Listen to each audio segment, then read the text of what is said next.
Selamat malam, perkenalkan nama saya Tresia Katarina. Di sini saya akan menyampaikan apa itu ekonomi Islam.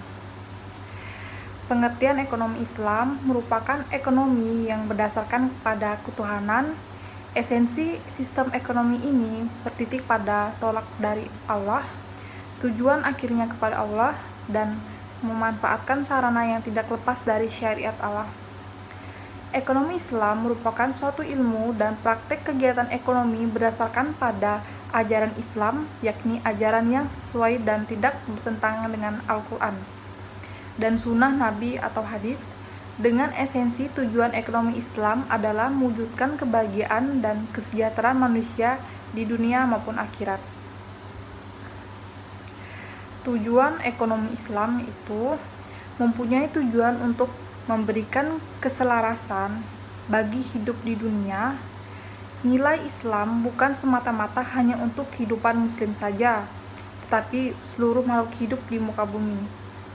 Esensi proses ekonomi Islam adalah menentukan kebutuhan manusia yang berlandaskan nilai-nilai Islam guna mencapai pada tujuan agama atau falah. Ekonomi Islam mampu menangkap nilai fenomena masyarakat sehingga dalam perjalanannya dapat meningkatkan sumber hukum. Teori ekonomi Islam bisa berupa yang pertama, memposisikan ibadah pada Allah lebih dari segalanya. Yang kedua, menyeimbangkan kehidupan dunia dan akhirat. Yang ketiga, mendapatkan kesuksesan perekonomian yang diperintahkan oleh Allah, menghindari kerusuhan dan kekacauan sepele. Ciri-ciri atau karakteristik ekonomi Islam: menggunakan sistem bagi hasil. Salah satu prinsip ekonomi syariah adalah pembagian kepemilikan yang mengedepankan keadilan.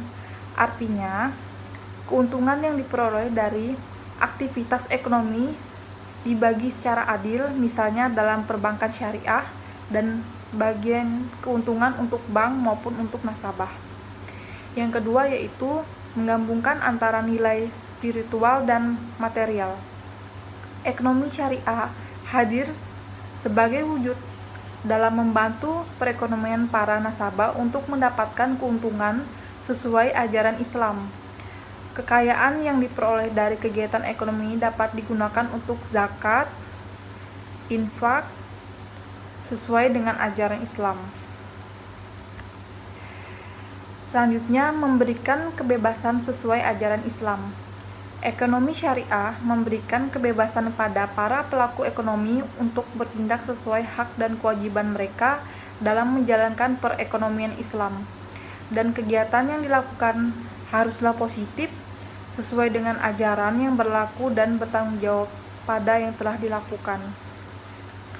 Mengakui kepemilikan multijenis, artinya bahwa kepemilikan dana dan harta dalam perekonomian sejatinya hanyalah milik Allah, sehingga dalam menjalankan perekonomian sesuai dengan ajaran Islam.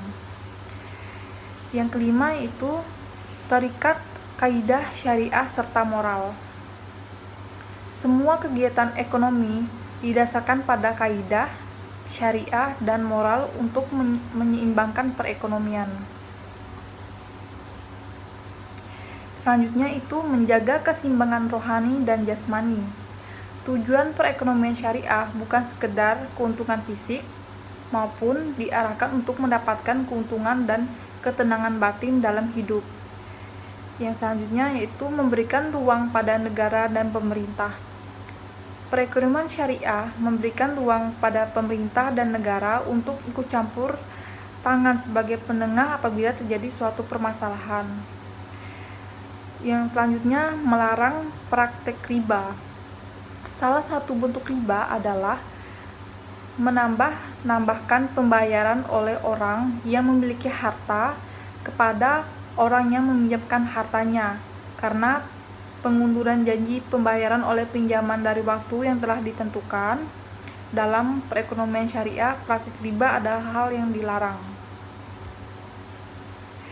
Selanjutnya yaitu adalah prinsip ekonomi Islam. Ekonomi syariah dilakukan dengan dasar prinsip-prinsip sebagai berikut, yaitu yang pertama, sebagai sumber daya dipandang sebagai pemberian atau titipan dari Allah kepada manusia. Yang kedua yaitu kepemilikan pribadi dalam Islam diakui dengan batas-batasan tertentu. Yang ketiga, kerjasama merupakan penggerakkan utama dalam ekonomi syariah. Yang keempat, ekonomi syariah menolak suatu akumulasi kekayaan yang dikuasai oleh beberapa orang. Yang kelima, pemilik masyarakat dan penggunaan direncanakan untuk kepentingan orang banyak dijamin oleh ekonomi syariah. Yang keenam, setiap muslim wajib takut dengan Allah dan harus penentuan di akhirat nanti. Yang ketujuh, kekayaan yang sudah memenuhi batas atau nisab harus dibayarkan zakatnya. Yang kedelapan yaitu riba dengan segala bentuknya dilarang dalam ajaran Islam. Selanjutnya yaitu manfaat ekonomi Islam. Apabila mengamalkan ekonomi syariah, maka datang manfaat yang besar untuk umat muslim, yang mana manfaat ekonomi syariah yaitu yang pertama, terwujudnya integritas muslim yang kafah, sehingga Islam tidak setengah-setengah apabila ditemukan muslim yang tetap bergelut dan mengamalkan ekonomi konvensional, artinya menunjukkan bahwa keislamannya belum kafah. Yang kedua yaitu menerapkan dan mengamalkan ekonomi syariah melalui lembaga keuangan Islam, baik itu bank, asuransi, pegadaian ataupun baitul maal, akan memperoleh keuntungan dunia dan akhirat. Yang ketiga yaitu keuntungan di dunia dan akhirat didapat dari bagi hasil yang diperoleh, sedangkan keuntungan di akhirat adalah terbebas dari unsur riba yang diharamkan oleh Allah.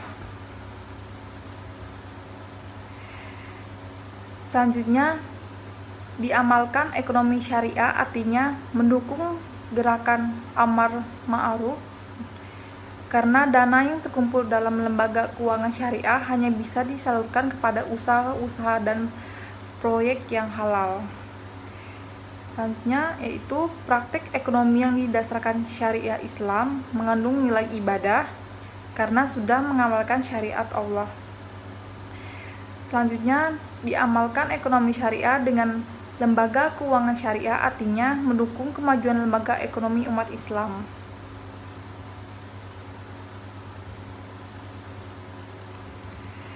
Demikian yang dapat saya sampaikan. Apabila ada kesalahan kata, saya mohon maaf. Saya akhiri. Selamat malam. Terima kasih.